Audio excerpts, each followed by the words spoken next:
তোমরাই দেখো কিভাবে আমি আমার মেয়েকে খাওয়াই। দেখো এখানে বেসিংয়ের মধ্যে জল ছেড়ে দিয়েছে, জল নিয়ে খেলা করছে আর মুখের মধ্যে ভাত। দেখো মুখের মধ্যে ভাত, দেখেছো তোমরা? এখন ওর ভাত খাওয়া কমপ্লিট।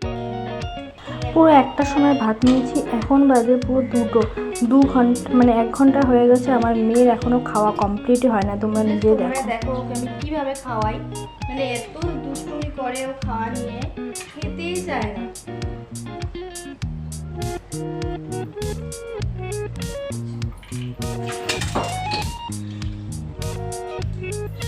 দেখেছো তোমরা?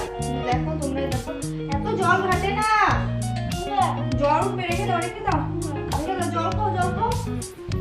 দেখো আমি কখন ভাত দিয়েছি, এখনো মুখে ভাত খেয়ে যায়, জল দিয়ে দিয়ে গিলাচ্ছি। দেখো গিলো গিলো আর বাদাম মানে ভিজিয়ে রেখেছিলাম, তো মানে সকালবেলা আমার ছেলে আমার হাজব্যান্ড খেয়ে যায়, সেটাই আমার মেয়ে নিয়ে পুরো বেসিনে ফেলে দিয়েছে। আবার ওগুলোকে ফেলে, যেগুলো মানে নিচে পড়েনি সেগুলোকে নিয়ে আসলাম ধুয়ে। এত দুষ্টুমি করে। আর এখানে রেখেছিলাম ফল, মানে সকালবেলা আমি ছেলেকে আজকে টিফিন দিয়েছিলাম ম্যাগি করে আর ফল দিয়েছিলাম। মানে আমি সকালবেলা ওকে মানে বেশিরভাগ আমি ফ্রুটস আর কিছু না কিছু বানিয়ে দিই, যেহেতু সকাল 8টার থেকে পুরো 2টোর সময়। শুধু ম্যাগি দিলে তো হয় না বলো, খিদেও পেয়ে যায়, সকালে সেরকমটা ও খেয়ে যায় না। তো অনেকক্ষণ থেকে বকবক করছে, একটু জল খেয়ে নেব, এত পিপাসা পেয়েছে। মেয়েকে পুরো বললাম তো 1 ঘন্টা হয়ে গেছে, মেয়ে কিন্তু এখনও খাওয়া হয়নি জানো। মেয়েকে কিন্তু আমি খাওয়াতে, এটা আমার প্রত্যেক দিনের রুটিন, খাওয়াতে তো দেখো মেয়েকে খাওয়াতেই আমি একটা আপেল নিয়ে বসে গেছি। মেয়ের যেহেতু খাওয়াতে অনেকটা লেট আছে, আর এদিকে দেখো মেয়ের খাওয়ানো কমপ্লিট হয়নি, আমার ছেলে চলে এসেছে 2:30 বাজে। তো মেয়ে ছেলেকে আমি বলছিলাম ওয়েলকাম বলে নিয়ে আসছিলাম।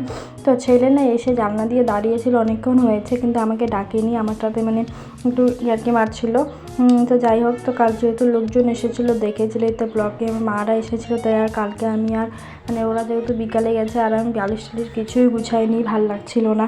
আর তো মানে বাড়িতে কেউ আসলে পরে চলে যাওয়ার পর মনটা এত খারাপ লাগে, তাই কালকে আর কিছু করিনি, আজকে সকালেও কিছু করিনি। তো এখন ফ্রি আছি, তাই ভাবছিলাম চলো বালিশ টালিশগুলো ঢুকিয়ে নিই।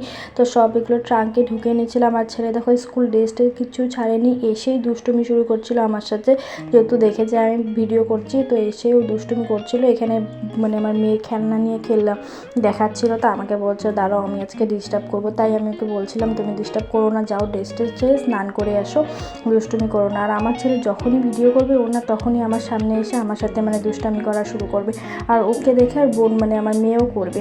আর এদিকে দেখো একবার মানে আমার কি হয়েছে, সকাল থেকে কিচ্ছু করছে না। আর আজকের ব্লগটা আমি এখানেই শেষ করছি, দেখা হচ্ছে।